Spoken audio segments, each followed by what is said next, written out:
Parliament అయినా assembly అయినా ఆఖరికి మున్సిపల్ కార్పొరేషన్ అయినా అధికార పక్షం విపక్షం మధ్య వాగ్వాదం తప్పదు. వాళ్ళు ఎడ్డమంటే వీళ్ళు తెడ్డమంటారు, వాళ్ళు ఎస్ అంటే వీళ్ళు నో అంటారు, వాళ్ళు ఏం చెప్పినా వీళ్ళు ఒప్పుకోరు. అధికార ప్రతిపక్ష సభ్యుల మధ్య ఏ విషయంలోనూ ఏకాభిప్రాయం కుదరదు. సభలో ఏ చర్చ అయినా సరే రచ్చగా మారాల్సిందే. దీనికి భిన్నంగా గ్రేటర్ విశాఖ మున్సిపల్ కార్పొరేషన్లో అధికార కూటమి సభ్యులు విపక్ష వైసీపీ సభ్యులు మాత్రం ఆ మ్యాటర్లో ఒక్కటే మాట ఒక్కటే బాటగా ఉన్నారట.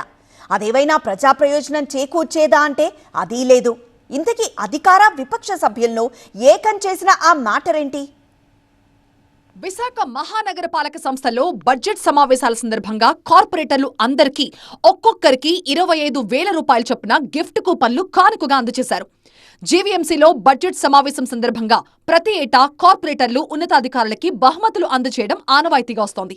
అందులో భాగంగానే ఈ ఏడాది కూడా సభ్యులకి 25,000 రూపాయలు విలువ చేసే కూపన్లు అందజేయాలని మేయర్ ఆదేశించారు. కార్పొరేటర్లు ఎక్స్ అఫీషియోగా ఉన్న సభ్యులతో పాటు కోఆప్షన్ సభ్యులు కొంతమంది ఉన్నతాధికారులకు కూడా గిఫ్ట్ కూపన్లు అందజేశారు. సాధారణంగా ఏ మ్యాటర్లోనూ ఏకాభిప్రాయానికి రాని అధికార విపక్ష సభ్యులు ఈ మ్యాటర్లో మాత్రం పాలు నీళ్లలా కలిసిపోయారట. అక్కడక్కడా కొన్ని అసమ్మతి స్వరాలు వినిపించినా ఓవరాల్ గా మెజారిటీ సభ్యుల చేతులు గిఫ్ట్ కూపన్లతో నిండిపోయాయి. చిరునవ్వులు చిందిస్తూ ఖుషీగా గిఫ్ట్ కూపన్లు అందుకున్నారు కార్పొరేటర్లు. కొంతమంది సభ్యులు మాత్రం గిఫ్ట్ కూపన్లు తిరస్కరించి వెనక్కిచ్చేశారు.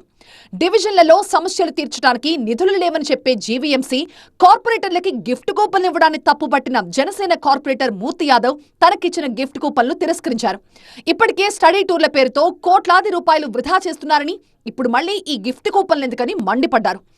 మరోవైపు వైసీపీ కార్పొరేటర్ పివి సురేష్ కూడా తనకు అందజేసిన 25,000 రూపాయల గిఫ్ట్ కూపన్లు తిరిగి అధికారులకు ఇచ్చేశారు. ప్రజాధనం దుర్వినియోగం చేసే హక్కు తమకు లేదని భావిస్తూ కూపన్లని తిరస్కరించారు. 25,000 రూపాయలు విలువైన ఈ కూపన్లు తమకిచ్చే బదులు విశాఖలో పర్యావరణ పరిరక్షణ, మురికివాడల్లో ప్రజలకి మౌలిక సదుపాయాలు, గుంతలు పడ్డ రోడ్లను పూడిస్తే ఎంతో కొంత మేలు జరిగేదన్నారు వైసీపీ కార్పొరేటర్ పివి సురేష్. మరో 45 రోజుల్లో పదవీకాలం ముగియనున్న సమయంలో గిఫ్ట్ కూపన్లు ఇవ్వడాన్ని సిపిఎం ఫ్లోర్ లీడర్ గంగారావు వ్యతిరేకించారు. ఆయన కూడా తనకిచ్చిన గిఫ్ట్ కూపన్లని తిరిగిచ్చేశారు.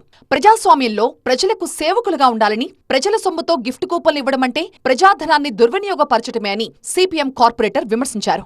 ఇక విశాఖ వాసులు కూడా కార్పొరేటర్లకి గిఫ్ట్ కూపన్లు ఇవ్వడాన్ని తప్పుపడుతున్నారట.